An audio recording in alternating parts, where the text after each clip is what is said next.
Hey gang, it's Jay from JTech and welcome to another JTech video. On the 8th episode of Decoded, we will be discussing the fallout of the Huawei bans in the 3 years since the United States placed sanctions on many Chinese companies. In the 8th episode, we'll be discussing what has happened to Huawei in the Zambian smartphone market, the impact, and what's next for the Chinese telecoms giant. Now, in the near 3-year period that Huawei has been placed under the United States sanctions, there's been a lot of change when it comes to the global smartphone powers. Huawei, before the ban, were the #1 smartphone manufacturer ahead of Samsung and Apple.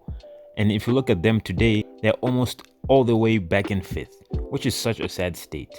Many people want to say Huawei have become like HTC or Sony or even LG, but that's nothing close to what has happened. But now when you look at it in the Zambian smartphone context, it is hard to fathom just how far Huawei dropped. So let's look at the 3 factors that have been affected by this ban, and that is advertisement, sales, and market share. And let's start with the sales. Huawei were the revolutionary company when they came in Zambia in 2010, and they started a smartphone juggernaut that is still a very, very big deal to this day when it comes to inspiring other companies such as Tecno, Itel, Infinix, and Xiaomi. Fast forward 3 years after the ban, you barely see any Huawei adverts, any Huawei sales points, or even any Huawei experience points.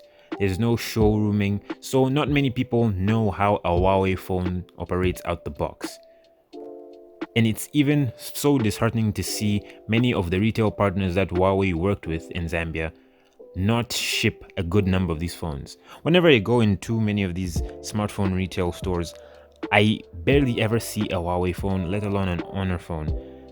Even last year, or should I say 2020, pre-pandemic, it was very easy to see these phones available in stores, but now it's very difficult to even see some of the Y series phones or the P series flagship phones by Huawei.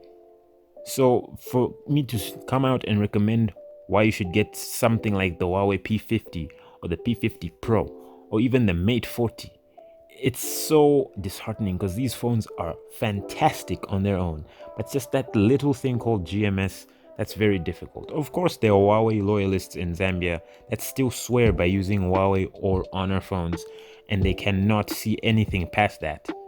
They still do find a way to operate their Huawei phones and install GMS and use apps such as WhatsApp, Instagram, and many other apps that require Google services to function. The next bit is the advertising. Now, as I mentioned in the sales section of this video, advertising was such a huge deal for Huawei. Back in the day, you could see adverts of Lionel Messi and many other top celebrities advertise so many Huawei products such as Huawei phones, Huawei tablets, and maybe even Huawei routers and MiFis. Now, it's very hard to see any top celebrity endorsing these products. In the Zambian context of things, Huawei billboards were on every road, every major road leading into every major city, everywhere. But now it's very difficult to find a Huawei ad, especially in town. Whenever you go around, it was commonplace to see Huawei adverts everywhere. But now you barely hear any Huawei products, even by MTN, being advertised by MTN outside of networking products such as routers and portable routers. So it's really sad to see a company that spent so much money and so much time advertising in the Zambian smartphone market just completely go off the rails and just be barely a presence in Zambia. As a fan of Huawei and their products, and as a fan of smartphones in general, just to see this company go to the wayside, especially in the country that has adopted and loved them for so long, honestly, I just wish things would be different. And finally, we talk about market share. The market share of Huawei in 2019 was in the upper 20 percentile, and now it is about less than 10% and dropping.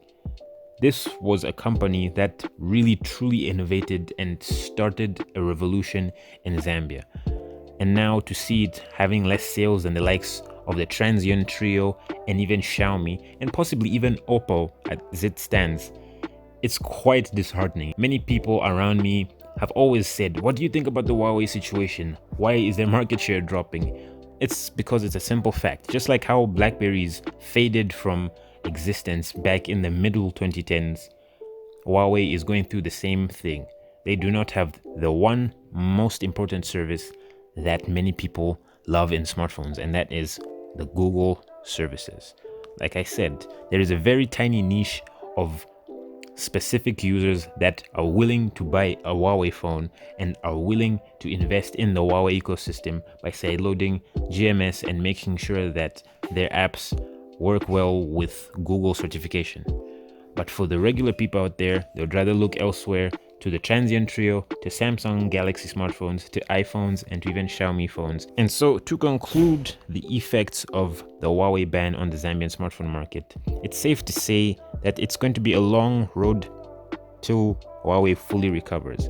If ever these sanctions will be lifted at some point, it will take a while for Huawei to get back to that level. I still think that in a hypothetical future that these sanctions will be lifted against Huawei and they were to once again start having Google products and services into their smartphones, I'd feel they would come back with the bankers. They are a trusted company. They are not a BlackBerry or a Sony or an HTC that just started making mediocre phone after mediocre phone and completely faded off the market. They are a world-class, world-renowned company that makes top-of-the-line smartphones at any budget. I still believe Huawei would come back roaring and ready to face off against the Samsungs and the Apples of this world. And in the Zambian context, I feel that they could definitely take on the Transient as well as the Xiaomi and Samsung dominance that's going on in the Zambian smartphone market. So here's to hoping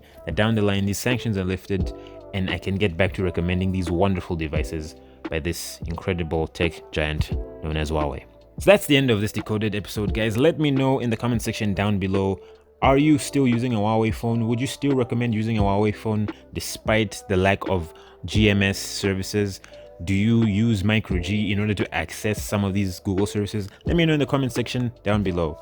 Thank you guys so much for watching this video once again. If you like this video, hit the like button. And if you want to see more videos like this, hit the subscribe button. It's been Jay from JTech.